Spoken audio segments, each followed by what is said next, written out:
Hey guys, thanks for tuning in to another video on ForgottenWeapons.com. I'm Ian McCall, and I'm here today with my Swedish friend Kristoffer, and we're going to do a quick brief on what are the gun laws in Sweden. Yes. So we've done a couple of these before. It's a popular series. I think it's a really cool way to, not a pro and con thing, just getting an understanding of what are the gun regulation systems in other countries in the world.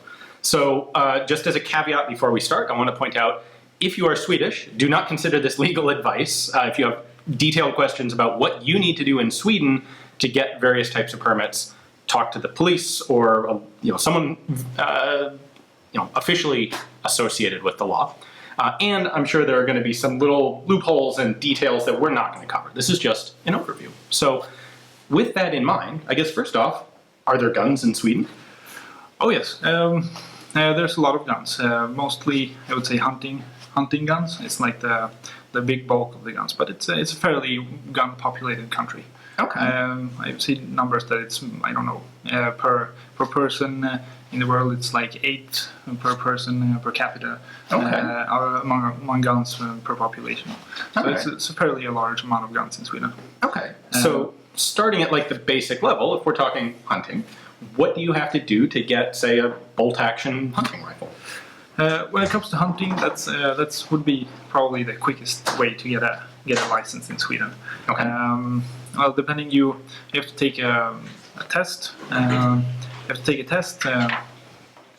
Theory, like what are you allowed to shoot? Endangered, not endangered species, and Okay. or like species with a low count in Sweden, Okay. for ducks or whatever the game might be, and things like that, and what seasons are in, and when you're allowed to shoot the ones if they, and you basically never allowed to shoot a beast that has cubs or some sort of kids, young ones. Right. Then you take that test, and then you do a shooting test with a shotgun and rifle, and then you have the right to apply for a license. Okay. And then if you want to get heavier caliber guns over heavier caliber rifles, you have to do another test, which is the moose test. Shoot a moose. Okay.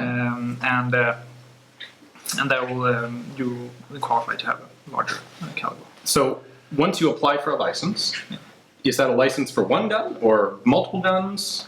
You apply for one gun with one serial number, and you apply for that rifle. Okay. Is there a limit to how many different rifles you can buy? Yes, basically you're allowed to have. It's a point system. Okay. I'm not 100% sure about the points, but if it's a rifle, it's 1 point. Okay. If it's a handgun, that's 2 points, and one household is allowed to have 20 points. Okay. So you can also get handguns. That was Yes. going to be one of my next questions. Yes. Is it the same sort of system? You take a shooting test and a written test, or is there something different?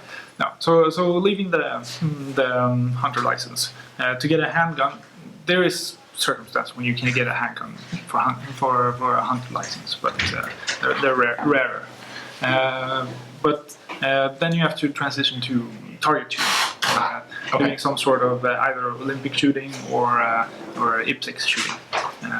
I would say that the Olympic shooting and IPSC shooting are the largest forms of shooting in Sweden. There's another one as well, and the name escapes me right. Okay. So there's three different branches of shooting that are the big ones in Sweden. Okay. Yeah. So I assume you would have to join a shooting club as well? Yes. So you apply to join a shooting club, and usually there's a check that you don't have a criminal record. That's usually standard, just to join the club. Okay. And then you depending on the club's rules, you stay in the club, but usually it's at least a year before you can apply for your first license. So you'd be borrowing a gun from the club? Yes, you would Okay. borrow it and learning from the people at the club, and then you would apply for a license. And if you want to apply for a semi-automatic rifle, Okay. for say IPSC shooting or target shooting, that would usually take 2 years in a in a gun club too before you're allowed to do that. And you also have to show that you are competing. So competing is generally mandatory if you want to have a license for target practicing. Okay, so you have to be an active member of the club. Yeah, you have to be an active member. Are there limitations to, say, features on rifles? Magazine size or things like folding stocks or barrel length? When it comes to target shooting, no. When it comes to hunting, the general for repeaters or bullet rifles for bullet kulgevär is what we call it in Swedish, so it doesn't translate well. Repeating rifles? Yeah, repeating rifles or like hunting rifles. That's generally 5 for most games. But if you hunt bear, you're only allowed to have 3 bullets. Okay. For some reason. Give the bear a little bit of a chance? I guess. All right. Now, what if I want a full auto rifle? If I want to go buy an AK-5? Full auto rifles is generally a no-go. Okay. For an average civilian. Okay. It's really hard to get a license for that. Okay. And then you would have to have a form of collector's license, which is like the third version. And I can't speak to how one would go about to get a collector's license. Okay. It's I would say it's rare, and I don't have the knowledge how to go away to get that. Okay. Do you know what a collector's license allows you to have? So my understanding is that the collector's license is usually for either this country. You get a collector's license for collecting, weapons from the UK. Okay, so you're specifying what your collection is. This is what I want to collect. Yeah. Okay.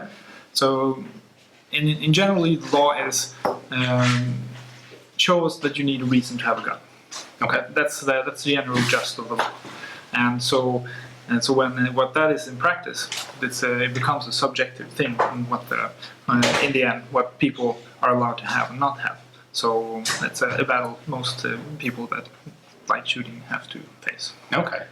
And what if you want to have a concealed carry permit? Is there such a thing? There is, but very rare occasions. Okay.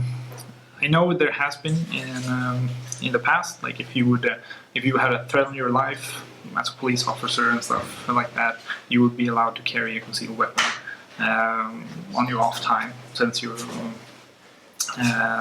But also rare. Okay. And but as a civilian, that's not possible. Okay. Well, all right. I think that's a pretty decent overview. Is there anything we missed? Not that I can think of right now. All right. You'll probably see it in the comments later. I'm sure we will. If you want a jolly good time, make sure to take a look at the comments. They're always fantastic. Anyway, thank you very much. Thank you very much. It's always cool to get some insight into how the shooting and collecting community works in other places outside of your own home country. So stick around tomorrow. We'll have another cool forgotten weapon. Thanks for tuning in.